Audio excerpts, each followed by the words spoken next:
The deaths of three civil service aspirants in a Delhi coaching center has caused much furore and raised some uncomfortable yet important questions.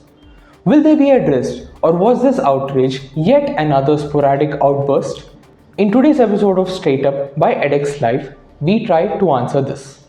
On July 27th, heavy rainfall and overflowing rains in Delhi's old Rajender Nagar area resulted in the basement of Rao's IAS study circle being flooded, claiming the lives of three aspirants. These aspirants, Shreya Yadav from UP, Naveen Dalwan from Kerala, and Tanya Soni from Telangana, along with others, were studying in the basement which is being used as a library when the flooding took place. The incident invited outrage from all corners of society, ranging from civil service aspirants to politicians, who demanded accountability and swift action from the ruling Aam Aadmi Party government and the Municipal Corporation of Delhi.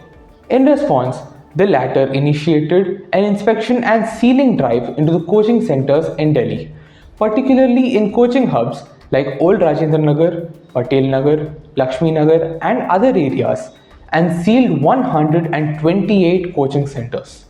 The civic body further found out that 248 coaching centers violated building rules, and 56% of them did not even have proper building plans. This incident kickstarted a conversation about the state of coaching centers and the lack of infrastructure in India, with aspirants opening up about their living conditions in these coaching hubs, such as overcrowding, exorbitant rents, and a crumbling infrastructure that puts their lives in danger. However, these developments beg the question: would there be a change in how coaching centers operate, or would this case fade out of public memory soon?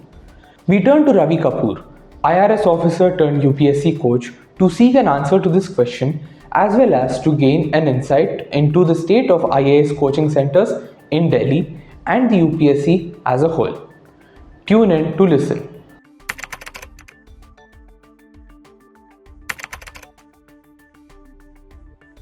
Unfortunately, I would say to some extent, yes. The death of the UPSC aspirants in Old Rajendra Nagar, some people will never forget. Some people will never be able to wipe that memory out. And those are the really affected people. Has it become a forgotten case? I think so, yes, to some extent in the public memory. Soon it will be forgotten. It's already getting to a stage where it is not so relevant anymore. And I was skeptical since the outset. I had also mentioned it in various platforms that I don't anticipate a lot of radical changes. The next part of the question being if there is going to be a radical change in anything, if at all, and I don't think there will be, although the government has made sure to let us know that there will be some regulations. I don't know what those regulations will be, because whatever regulations the government imposes will have to be imposed not only in Rajendra Nagar but in other places as well. Anywhere where there is congestion, anywhere where there is a lack of infrastructure, anywhere where there can be waterlogging, stampedes, electrocution, will have to come under those ambits. And it raises a more fundamental question, which is very hard to address, to why were the regulations not being followed in the first place? I don't know of any particular accountability that has yet been fixed on the government or the MCD or the authorities for allowing this to happen.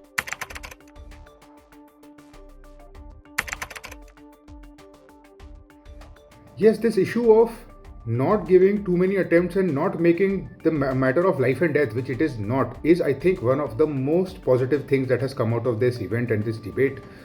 The fact of the matter is, it is just an exam. The exam leads to a job. The job has a lot of social status, it has a lot of perks, it has a lot of achievement associated with it, but it is not worth killing yourself for. It's not worth punishing yourself for. It's not worth putting yourself through miseries of years together. It is not worth compromising your life for at all. And that is, I think, very relevant. The issue of over glorifying the exam is very much a truism. It's a case of our whole society being enamored with it, our whole society being obsessed with it, and it's definitely overrated in my opinion.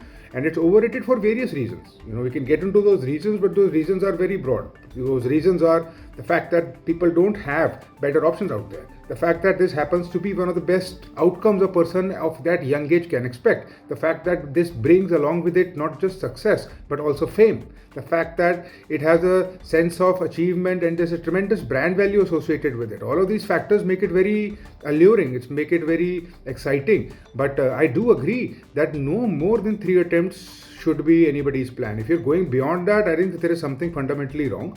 And even if somebody is going beyond that, we should have a backup plan as far as 2 attempts. As it turns out, the reason that people come to Rajender Nagar and prefer to stay there is to get that environment of study. That is the main motivation, main reason, that environment which they may not be getting in their homes or in their hometowns.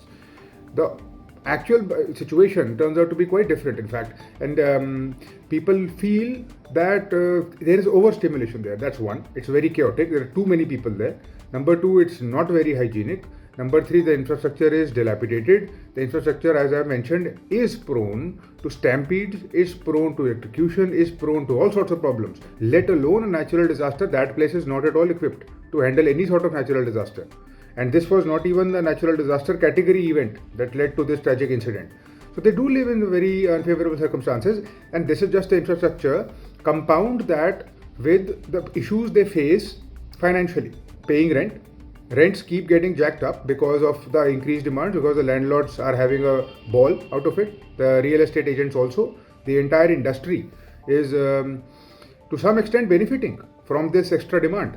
The people who supply food, restaurants, tiffin box services, the libraries themselves, many of them were operating in the basement, which is not legal. And so you will find this is rampant.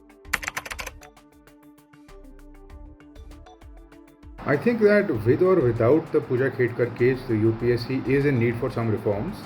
But I also believe that I have a fundamental faith in the recruitment process of the UPSC. I've seen many people get selected. I've interacted with hundreds of officers, and I don't think that their systems are so weak that anybody can get into it. Pooja Khedkar is a unique and a exceptional, atypical, it's an outlier case that has happened, that has definitely for sure exhibited some chinks in the armor of the UPSC selection process, the recruitment process, but it has also reflected some chinks in the armor of the reservation policy. It has cast into doubt the whole idea of disability certificates, and that has opened a whole new debate. So the UPSC is one aspect, it's just one recruitment agency which will conduct the examination, which will verify certain documents, and it will recommend candidates, but it does not create the reservation policy. It does not create the disability reservation or the Disabilities Act under which these things can be manipulated by some unscrupulous people. So the UPSC reforms are a whole different set. In that, I think one of the few things that are important is the number of attempts need to be curtailed because people spend way too much time in it. Apart from that, there is, I don't think, a desperate need for the reformation of UPSC except for tightening of the scrutiny and of definitely of using artificial intelligence and any other technology that we can use to make it foolproof. Other than that, I think what we need reforms in is the overall selection philosophy, is the overall policy that we use to recruit our civil servants. I think it needs to be much more merit-based. This is all we have for you today. Please like this video, share it with your friends, and subscribe to our YouTube channel for more interesting stories from the world of education. Don't forget to follow us on social media. Mask up, stay safe, and thank you for watching.